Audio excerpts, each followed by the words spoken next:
신구약 중간사 400년의 역사입니다. 신학교에 가면 신구약 중간사라는 과목이 있어요. 그런 타이틀로 이 400년의 역사인데 침묵기입니다. 하나님이 공식적인 계시가 나타나지 않은 시대가 이 400년의 역사입니다. 하나님이 어떤 선지자를 픽업해서 공식적으로 계속 말씀을 증거했잖아요. 말라기를 끝으로 400년 동안 공식적인 메시지가 들려오지 않은 시대가 이 400년 신구약 중간사, 그래서 침묵기라고 얘기를 합니다. 예수님이 이 땅에 오심으로 해서 그 400년의 역사의 벽이 허물어져요. 놀라운 일이죠. 이 예수님이 이 땅에 오셨다라는 소식을 최초로 천사를 통해서 알게 된 인물이 있습니다. 누굽니까?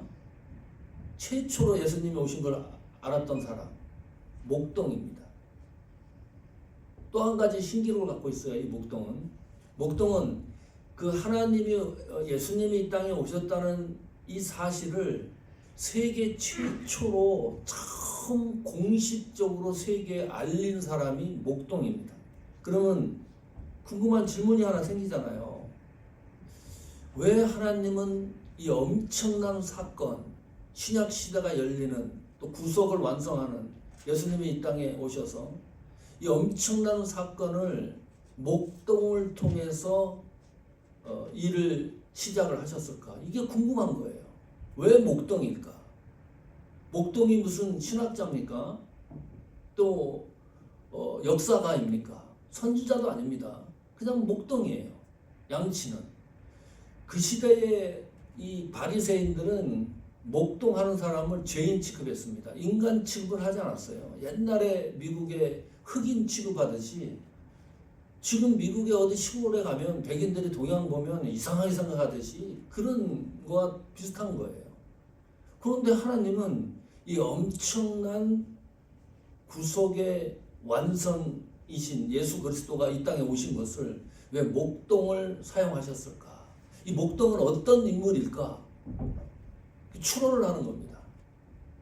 이 목동이 도대체 어떤 인물이길래 하나님이 사용하셨을까? 첫 번째 추론, 예수님과 하나님 자녀와의 관계를 보통 어떻게 묘사를 하죠?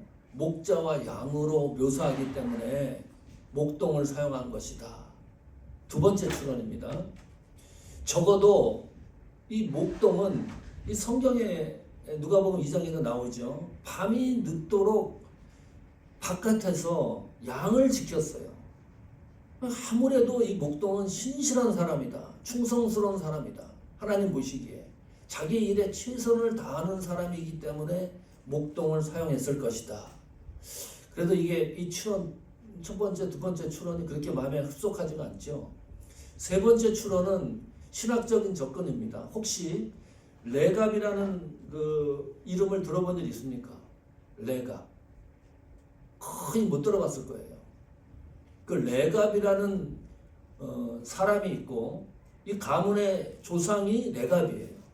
그 레갑의 아들이 요나답입니다. 성경에 나오는데 극히 드문 그 가문이에요. 이 바벨론 포로, 이 바벨론 왕이 당시에 느부갓네살 왕이었습니다.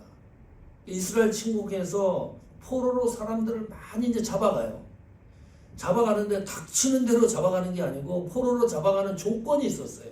사업가들, 정치하는 사람들, 종교인, 특히 제사장, 레위인도 포함이 되겠죠. 정치인들, 이런 아주 고급 인력을 포로로 잡아갔는데 그 가운데 하나가 다니엘도 이제 포함이 되는 거죠. 그럼 목동 같은 그 당시에 직업군으로 최하위에 있던 목동은 잡아가지 않습니다. 그 무리 중에 하나가 레갑의 후손이 목동입니다. 거기에 대한 기사가 나오는데 예레미야 35장 8절 한번 보십시오. 우리가 레갑의 아들 우리 선조 요나답이 우리에게 명령한 모든 말을 순종하여 우리와 우리 아내와 자녀가 평생 동안 포도주를 마시지 아니하며, 이게 무슨 기록이냐 하면 레갑이라고 하는 이 가문의 조상이 규례를 하나 만들었어요. 어떤 규례냐면 우리 가문은 하나님 말씀에 순종하는 가문이어야 된다. 가난하지만. 그래서 규례를 하나 만든 것을 에레미야가 기록해 놓은 거예요. 자, 포도주를 평생 마시지 않는다. 이 시대가 또 암울한 시대고 암흑기이고 살기 힘든 시대인데 이런 시대의 신앙을 어떻게 지켜나갈 것인가? 가문의 규례입니다. 9절에 보면 살집도 짓지 아니하며 포도원이나 밭이나 종자도 가지지 아니하고. 그러면 유량민이 된다는 거죠. 한 곳에 정착하지 않는다는 거예요. 장막에 살면서 우리 선조 요나답이 우리에게 명령한 대로 다 지켜 행하였노라. 신앙을 지키기 위해서 하나님 말씀의 언약에 순종하고 또 하나 그 말씀대로 신앙의 전통을 지켜나가는 가문이 레갑의 가문이에요. 그러나 삶은 그 신앙을 지켜나가는 거기 때문에 이런 규례를 만들어서요. 장막에 거하는 거예요. 떠돌이 생활을 하면서도 그러나 신앙은 지켜가자. 이게 레갑의 가문의 규례입니다. 이 에레미야 선지자를 통해서 하나님이 어떻게 이 가문을 평가하는가를 확인해 보십시오. 에레미야 35장 19절입니다. 같이 읽겠습니다.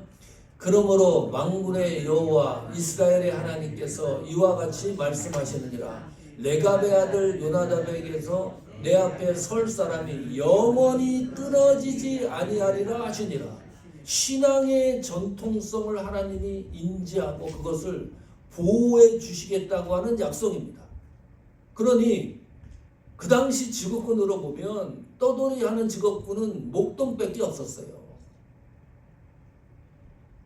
예수님이 이 땅에 온 소식을 그래서 처음 증거하고 그 이야기를 처음 들었던 것은 아마도 레갑의 후손이었던 목동이 아닐까, 이런 추론을 하는 겁니다. 이 세 가지 추론이 명확한 건 아니에요. 명료한 건 아닙니다.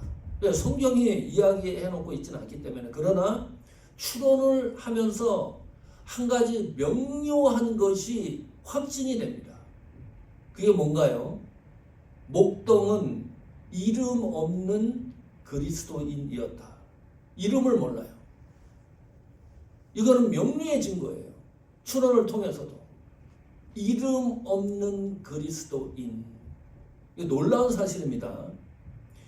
하나님 역사 중앙에는요, 반드시 들어가는 이름이 있는데 무명의 그리스도인입니다. 기가 막힌 거예요. 우리 무명이라는 단어를 잘 숙고하셔야 됩니다. 이름도 빛도 없는 사람들입니다. 성경 역사에도 이런 무명의 그리스도인들이, 그리고 이 사건은 보통 사건이 아니잖아요. 예수님이 이 땅에 온 사건, 그것을 최초로 공개한 사람이 목동이기 때문에 놀라운 일이거든요. 그 구속사의 중앙에 이름 없는 목동이 들어가 있다. 가슴 뛰는 일이죠. 성경 역사에 이름 없는 그리스도인들이 행한 기록이 있습니다. 그 가운데 하나가 뭐가 있나요? 최후 만찬. 이건 레오나르도 다빈치가 그림도 그렸습니다. 최후의 만찬을 모르는 일반 사람 신앙인은 모를 수가 없고, 일반인들도 최후의 만찬은 다 알아요. 예수님이 돌아가시기 전에 제자들과 함께 나눴던. 그런데 이런 생각해 보셨습니까? 그 장소를 제공한 사람은 누굴까? 최후의 만찬.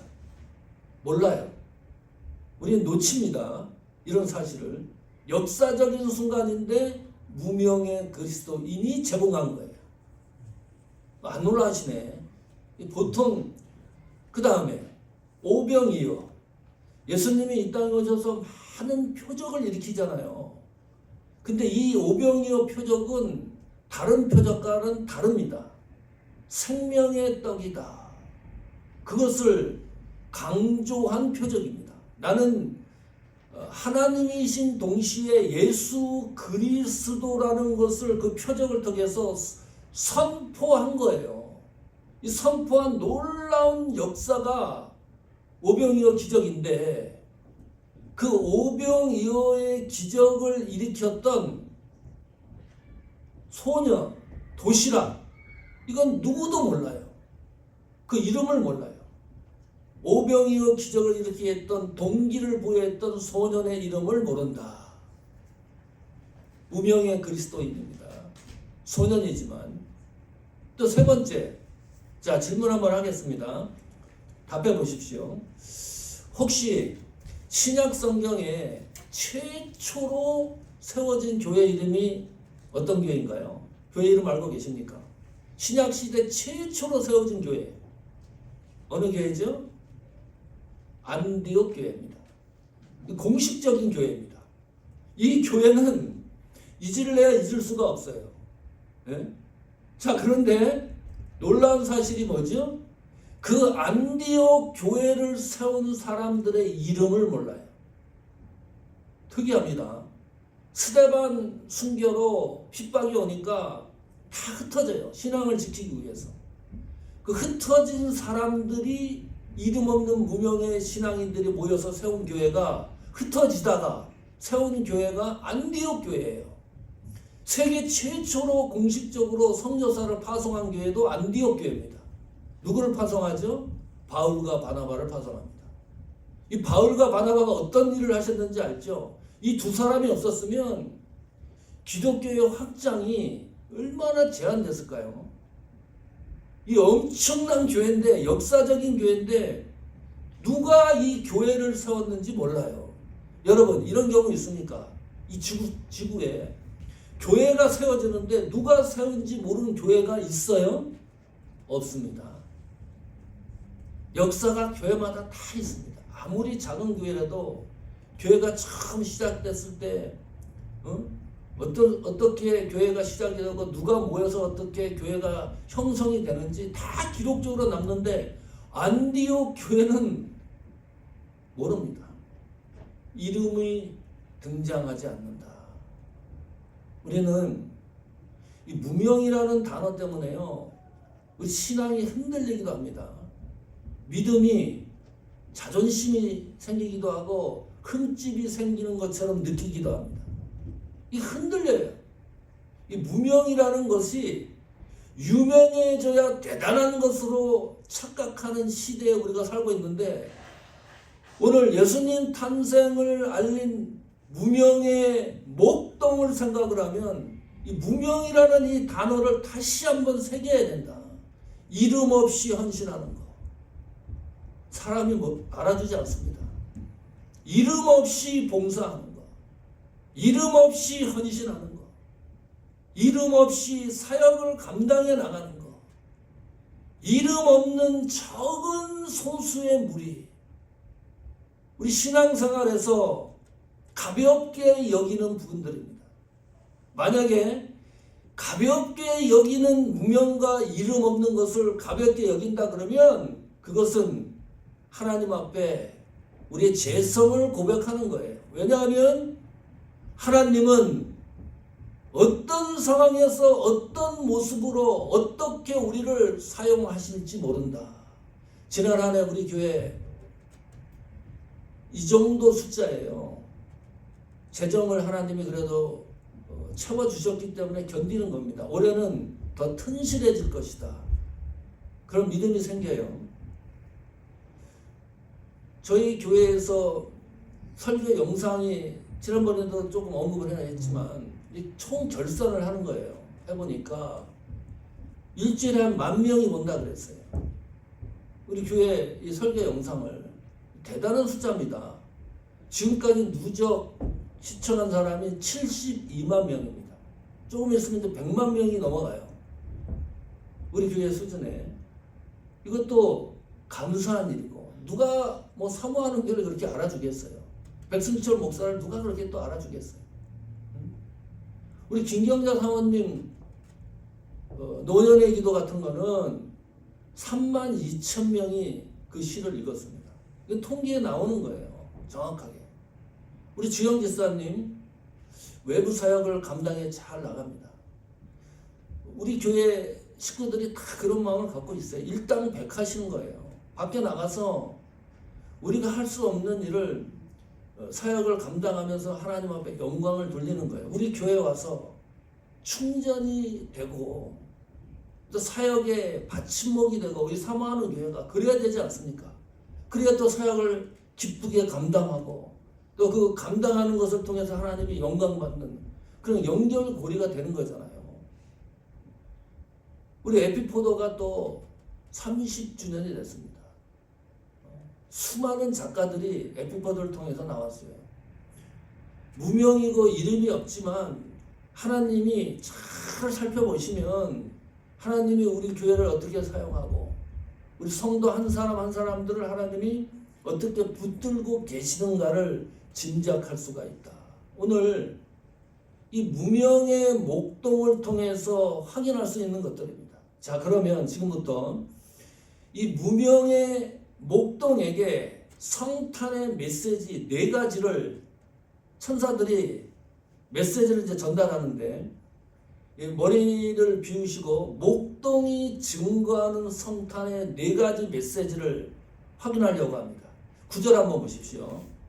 누가복음 2장 9절입니다. 주의 사자가 곁에 서고 주의 영광이 그들을 두루비치매 크게 무서워하는지라.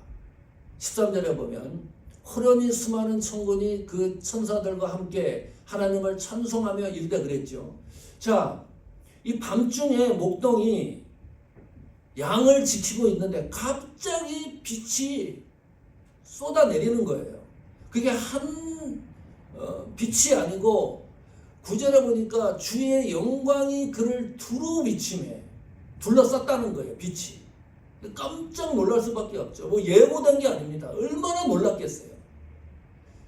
주의 사자, 이 천사 한 명입니다. 그런데 13절에 보면요, 호련히 수많은 천군이 등장합니다. 수많은 천군이라는 것은 군대라는 뜻이에요. 그러니까 이렇게 생각하시면 돼요. 하나님이 창조한 이 천사가요, 몽땅 모인 거예요. 누구에게? 목동에게. 얼마나 놀랄 일입니까? 여기 9절 다시 한번 보시면 주의 사자가 곁에 서고 주의 영광이 그들을 두루비치매. 빛은 빛인데 그 빛은 뭐라 그랬습니까? 영광의 빛입니다. 이 영광이라는 단어 기억하십시오. 하나님이 가시적으로 우리 눈에 보일 때 영광이라는 단어를 사용했습니다. 하나님은 보이지 않는 분이에요. 그런데 하나님이 나타나실 때 가시적으로 드러날 때는 천사의 모습으로도 나타나고 사람의 모습으로도 나타나요. 야곱이 씨름했던 사람이 하나님이라고 성경이 기록합니다. 그리고 자연을 통해서도 하나님이 나타나고 또 불기둥, 구름기둥을 통해서도 하나님이 나타나시는 거예요. 그 하나님의 실제를 목동들이 확인하고 있었다. 놀라운 거죠. 그 천사들이 나타나서 메시지를 주는 거예요. 이 성탄의 첫 번째 메시지입니다. 누가복음 2장 10절입니다. 같이 읽습니다. 천사가 이르되 무서워하지 말라. 보라, 내가 온 백성에게 비칠 큰 기쁨의 좋은 소식을 너희에게 전하노라. 첫 번째 메시지. 복음은, 예수 그리스도는 큰 기쁨과 좋은 소식입니다. 이 세상에서 최고의 기쁨과 최고의 좋은 소식 하나만 꽂으라면 그것은 예수님이 이 땅에 오신 사건입니다. 그 기쁨과 좋은 소식을 누리라는 거예요. 이것이 복음의 핵심이라는 거죠. 일반 사람들에게 이 기쁨을 어떻게 표현합니까?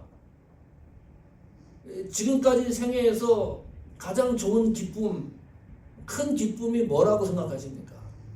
그 기쁨에 대해서. 그 기쁨을 보통 사람들은 이렇게 생각해요. 괜찮아졌다. 괜찮아졌다. 사업이 잘 되는 거 괜찮아졌다. 아이들이, 가정이 잘 되는 거 괜찮아졌다. 생업이 잘 되는 거 괜찮아졌다. 후손들이 잘 되는 거 괜찮아졌다. 여기에 이제 기쁨을 찾는데 여기서 말하는 기쁨과 좋은 소식은 다른 거죠. 우리가 생각하는 기쁨의 기준과 너무나 다른 거다. 그 기쁨이 뭡니까? 이 세상이 끝이 아니라는 것을 알게 되었다. 예수님이 이 땅에 오심으로. 내가 돌아갈 길이 있다는 것이 확인된 거, 그게 기쁨이고 좋은 소식입니다. 이게 복음의 핵심입니다. 그래서 다윗 동네에 너희를 위하여 구주가 나셨으니 곧 그리스도 주시라. 두 번째 메시지의 핵심은 예수 그리스도입니다. 11절 구주가 나셨으니 곧 그리스도 주시라 그랬는데 구주가 무슨 뜻이죠? 구주, 구속자입니다.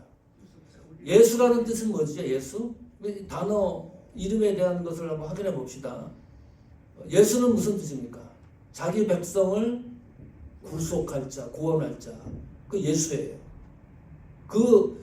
하나님의 백성을 구원할 자, 그 안에 내가 포함된 거니까 얼마나 이것이 큰 은혜입니까? 그리스도는 무슨 뜻이죠? 그리스도. 그리스도는 기름 부음을 받은 자라는 뜻입니다. 자, 성경에는 누가 기름 부음을 받았나요? 왕, 제사장, 선지자에게 기름 부음을 했습니다. 그리스도가 이건 기능적인 예수 그리스도의 사역입니다.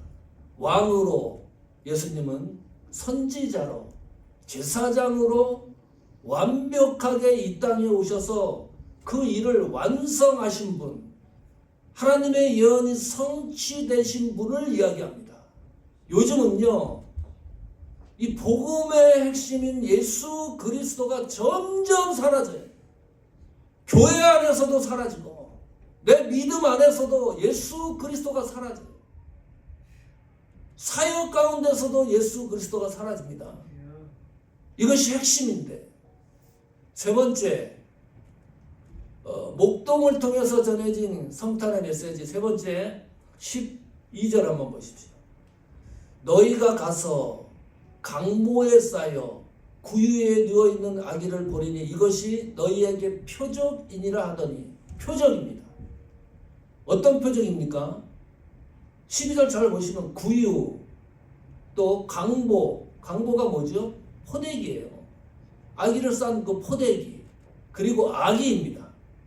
이게 뭐 대단한 겁니까?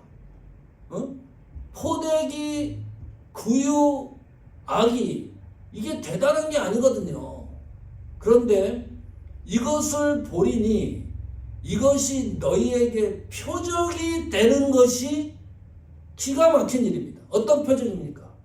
이 아이가 나를 구속해 주실 예수 그리스도라고 하는 표적입니다.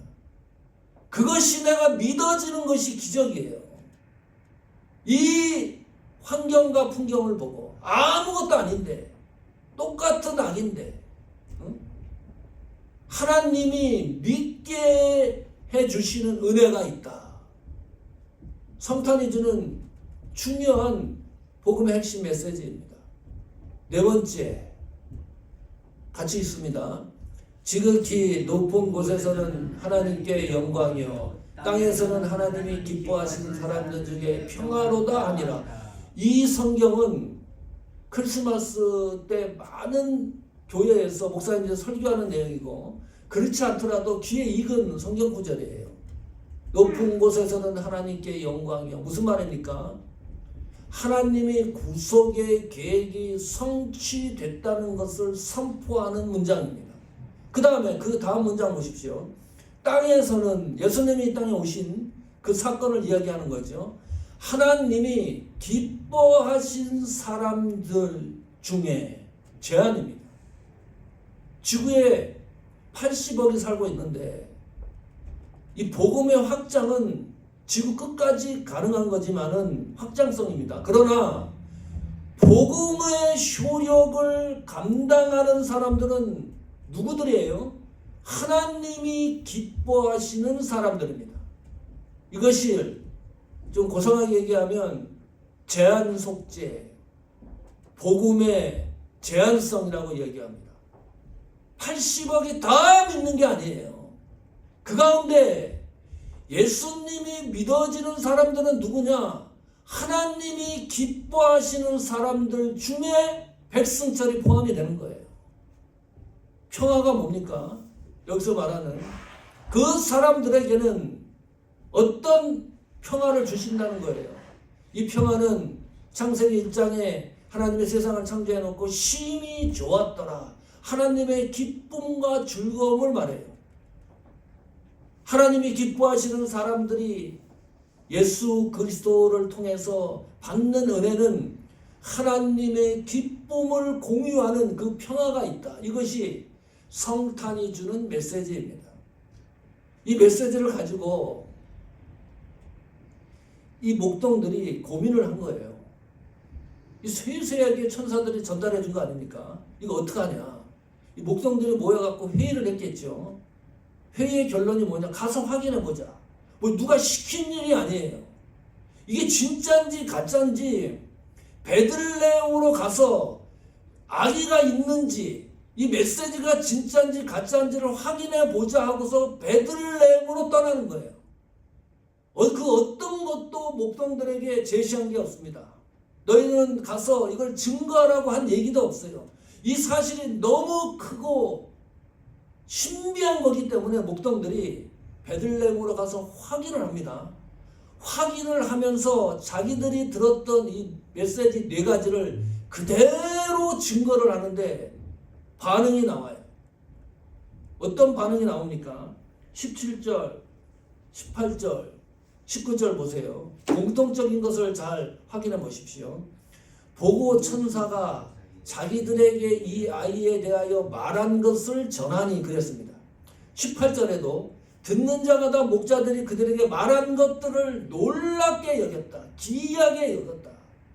여기 놀랍게라는 단어는 찬양하다는 뜻도 있습니다. 찬양을 한 거예요. 목자들이 전하는 이 메시지를 보고서 19절에 보면 마리아는 어느 정도냐? 목동들이 전한 이 모든 말을 마음에 새기어 생각했다. 버리지 않습니다. 가슴판에 새겨서 그 말씀이 변동되지 않도록 새겼다는 거예요. 목동이 전한 건데 어떻게 이런 일이 일어납니까? 응? 뭐 신학자가 전한 것도 아닌데 어떻게 이런 반응이 일어나는 건가요? 이것이 복음의 역동성입니다. 복음의 생명력이 있다는 것이 증거가 되는 거예요. 목동이 전한 그 이야기를 하나님의 말씀으로 그대로 받고 여기 나오는 공통적인 게 어떤 겁니까? 17절에도 아기에 대하여 말한 것에 대해서 반응을 하는 거지 목동에 대해서 반응했다는 기록이 없어요. 18절에도 그들에게 말한 것들을 놀랍게 여긴 거지 목동 때문에 놀란 게 아닙니다. 19절도 마리아도 똑같습니다. 이 모든 말, 목동이 전한 말씀 때문에 이것이 복음의 생명력입니다. 디즈니랜드 가보면 들어가는 입구 길이에요. 가만 24시간은 아니더라도 거의 24시간일 거예요. 복음 전하는 사람이 있습니다. 부스를 한다고 만들어 놓고 저 신식으로 좀 했지만 그래 놓고 저게 될까? 이런 생각이 드는 거예요. 이게 복음이 전달이 될까? 우리 전에는 막 전차 타고 가면 전차 안에서 막 외치는 사람이 있고 지금도 LA 같은 데 가보면 확성기 들고 복음 전하는 사람들이 있어요. 그거 미친 것 같아요. 누가 저거 전하는 거 듣고서 예수 믿는 사람이 단 한 명이든 일어날까? 명동 같은데 길거리에서 전도하는 사람도 있고요. 참 묘하죠. 오늘 이 말씀을 보면 기가 막힌 겁니다. 목동이 전한 말씀으로 사람들이 뒤집어져요. 왜냐하면 그 전하는 복음에 하나님의 능력과 생명이 있기 때문입니다. 성경 말씀 많이 읽어야 돼요. 그 말씀이 내 생활 속에서 현실화되도록 정말로 애를 써야 돼요. 왜냐하면 하나님의 말씀은 생명력이 있기 때문입니다. 마지막 결론이 뭔가요? 자, 20절 보십시오. 목자들은 자기들에게 이르던 바와 같이 듣고 본 그 모든 것을 인하여 어떻게 했습니까? 하나님께 영광을 돌렸습니다. 그리고 찬송하며 돌아가니라. 자, 이 사건으로 재미난 상상을 해보십시오. 목자는 떼돈을 번 일이 없습니다. 이 정도면요, 지금 같으면 유튜브 방송, 언론 이거 3, 40년을 울고 먹었을 거예요. 왜? 예수님이 이 땅에 온 놀라운 소식을 최초로 알고 증거한 사람인데 가만히 두겠습니까? 이 세계가. 그것으로 떼돈을 벌었을 거예요. 돌아갔다. 신분의 변화가 없어요. 목동이 부자가 됐다는 기록도 없고 목동이 신분이 상승됐다는 기록도 없어요. 양을 더 얼마나 많은 양을 샀다는 기록도 없어요. 놀라운 일이죠. 아무 신분의 변화가 없을 뿐 아니라 이날 이후로 목동의 목소리가 사라집니다. 성경에서 없어요. 목동이 어떤 모습으로 살아가는지도 없어요. 이것이 종결입니다. 최초로 예수님이 이 땅에 온 것을 알았던 목동, 그것을 전했던 목동의 삶의 마지막 모습이 누가복음 2장 20절에 찬송하며 자기 제자리로 돌아가니라. 성탄은 그러는 겁니다. 복음의 핵심을 다시 확인하는 겁니다. 그리고 제자리로 돌아가는 것이 성탄의 의미입니다. 내가 하나님 앞에 받았던 은혜의 현장으로 돌아가서 다시 재충전을 해서 한 발 앞으로 내딛는 것이 성탄의 의미입니다. 오늘 말씀을 통해서 목회자는 목회자 신분으로, 직분자는 직분자 신분으로, 성도는 성도의 신분으로, 교회는 교회의 신분으로 돌아가는 것, 이것이 성탄이 주는 메시지의 은혜입니다. 이 은혜를 잘 살피면서 우리 사모하는 교회, 여러분의 신앙과 사역이 하나님 앞에 영광을 돌리고 찬송하며 돌아가는 여정이 되기를 축원합니다. 아멘.